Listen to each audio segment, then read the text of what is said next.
So if anyone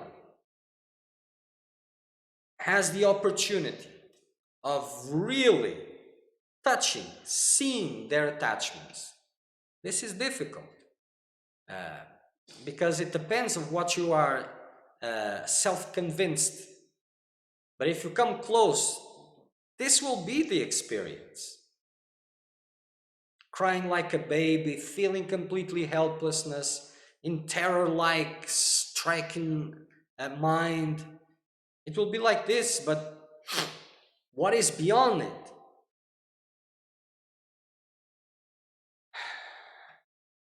It pays. But it doesn't matter saying this, because this experience will continue to be real. And if you find something there, if the calling is strong enough, you will be able to cross it, but not with not with the least suffering possible. No, intensely. Not everybody. These kind of circumstances that you are living, for example. Others they don't have anything about those situations, family, possessions, all that. It's unimportant. They are more subtler, those attachments, but they are there. Different kinds. And they have to be figured out, and this is what guidance does. It directs and makes your efforts to bear fruits. But for that, there must be a seeker of truth. So if that fear of finding the right master, and if it is there, well, the answer is in you. Become a seeker of truth. Intensify your work, purify yourself. Then you'll have a chance of finding something, because the process becomes alive. For that, you have to go through a big chunk of your fears. There's no way to go around this. If you're not touching the fears, nothing's really happening. And like I said, there is a difference between learning the techniques, learning the philosophies, learning this, and the last part of the journey. It's like college and then life. First, it's just preparation. Then things start for serious. And then you find out that what you've studied has not much to do with what is really happening. Then you will understand at the end. And for this last part, it is about what have you learned? How much have you worked? This is what makes the difference. Because to be able to find a master is the first step. Difficult one, if you're looking through here. Through here, it's easy. Just wait, work hard, direction comes. But then, to be able to go through the tests, to go through the work and all of this, it is a second part. And until the end, until the last part of the blindfold is taken, these big difficulties, big tests will come, and continuously will come.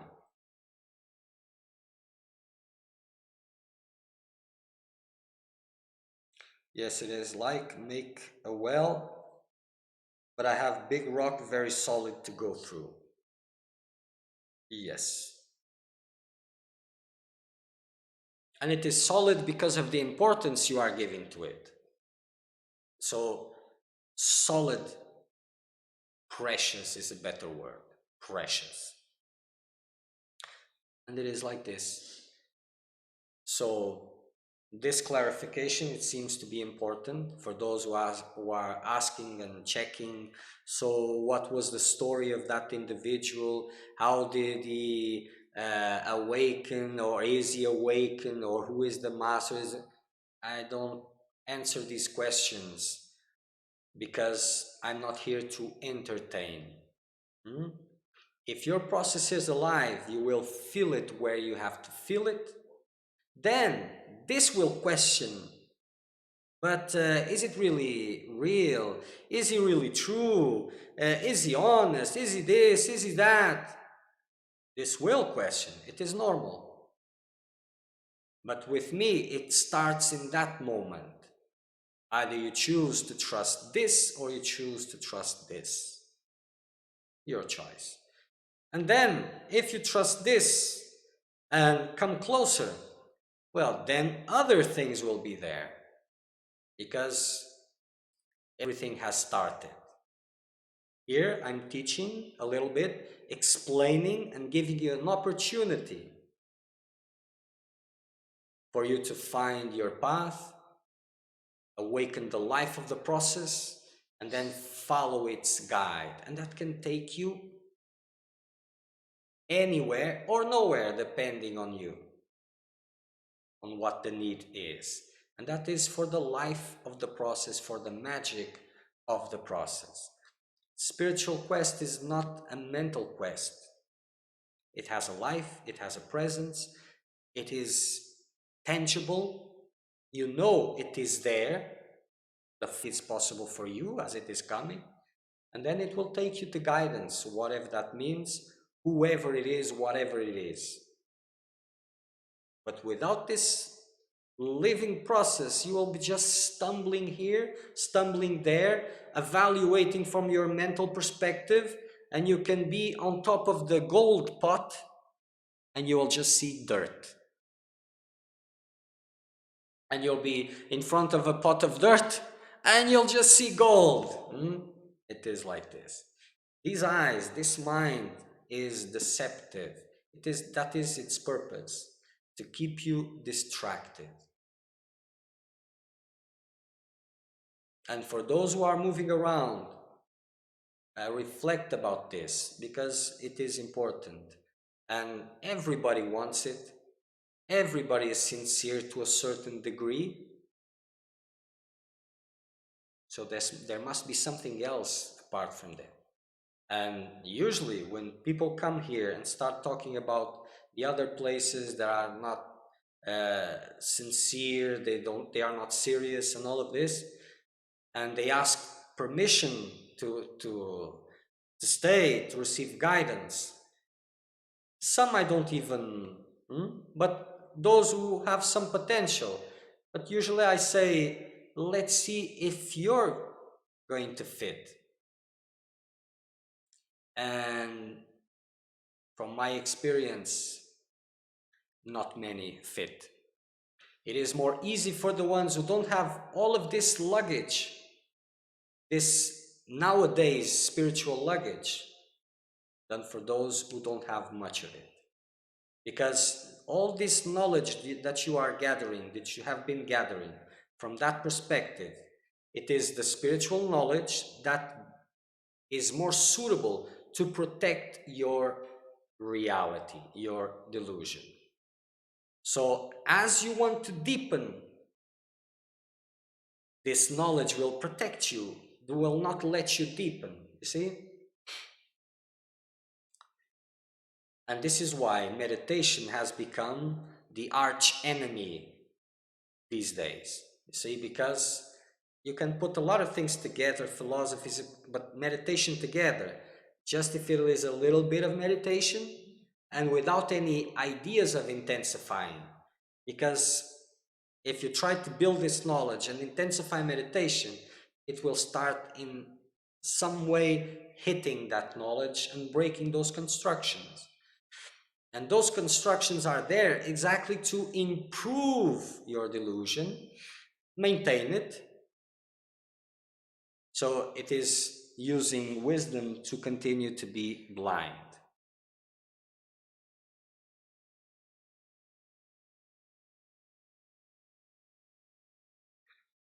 Foolish thought of those who came before the sage. Yes, Lakshman talk about guru shopping. That is not very good. Guru shopping. That is a nice one. I like that one. Guru shopping. You put it on your credit card and you get 1 month of free smiles from the guru. Huh? and nice words. And then you go back to the same old whatever. It is not good because the world will always be the world. And I'm not talking to the world, I'm talking to seekers of truth. If anyone else is hearing this by accident, my apologies. But I'm talking to the seeker of truth, and the world will always be doing what it is doing. These movements, these craziness, these circuses, all of this, it always has been there, only in different ways. But for the seeker of truth, to mingle and to behave like this, it's not good because you are becoming unsuitable for the path. You're developing certain things there that they will make the barriers even bigger, and you will be strapped inside of this. And it is the point. You see, I've already mentioned before, there is those presence energies that are there to help you with your process, and there are those that are there to stop you, to make it more difficult, more hard. So everything has a purpose, nothing is innocent. And this attitude of judging and going here with these evaluations and trying, this is very detrimental for you as a seeker of truth, because it starts to develop an attitude that cannot receive anything. You see, you may know what is wrong, but you will not be able to fit what is right. And for the real master, as these qualities develop inside of you, this creates also a distance from the real master. It won't. No.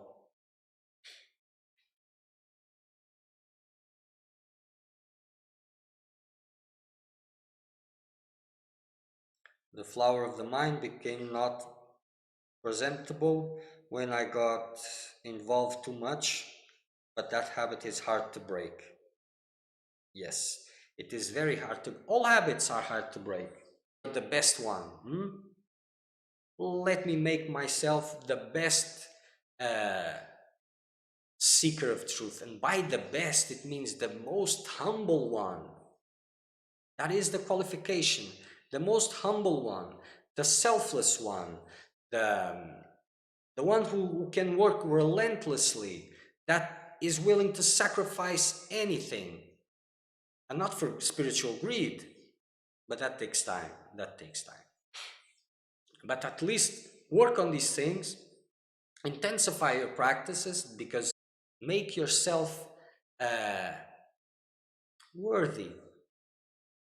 And for someone who is trying to make himself worthy for the divine, and the one who is judging and evaluating that which is or isn't divine.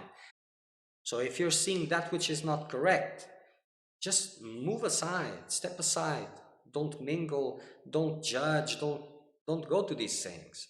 Step aside, continue your work, because if things become alive, then you'll be directed. And that's not the end of the thing. It is the beginning. Like Hanuman devotion for Rama. Yes, Hanuman is that a personification of the attitude, the best attitude of the seeker of truth. But even that devotion takes time and has to be tested to come even close to that, because it is the human nature of giving devotion, like I receive many times here personally, or in the messages, oh, my beloved, my dear. But this is because it is beloved and dear, because there is the belief that I can gain something through him. And this has to be tested, because if this continues like this, it is nothing. And the connection with the master, it's not, the importance of the guidance is that the tune, the connection. This is what brings dissolution. It's not about the ultimate technique or this and that. You see, because guidance and teachings, they have nothing to do with one another. Absolutely nothing. Almost nothing. Depends, but nothing. Complicated. Okay. Feel free to ask. Take the best use of this possible. And it is good for you if it is, if you think it is good, and it will be good for others that are listening because um, everybody shares more or less the same things, and there are aspects which are not available to everyone at the same time. So by listening and being exposed to certain things helps them to see that in themselves and quicken their work, making it better.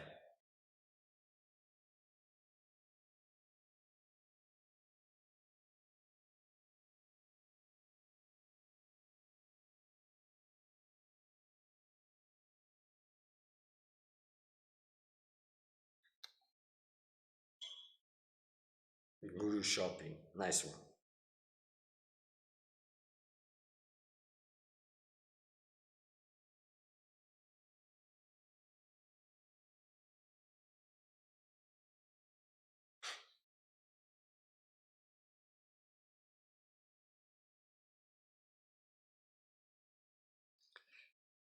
Okay, so Tuesday, yes, Tuesday we will have satsang again. And as the world is preparing for a long retreat, and if you're not preparing for a long retreat, well, maybe you should.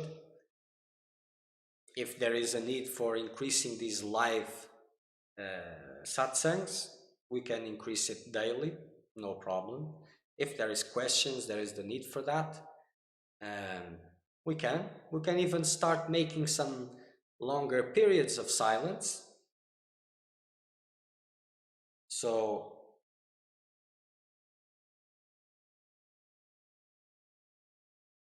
you're welcome, Ehik. So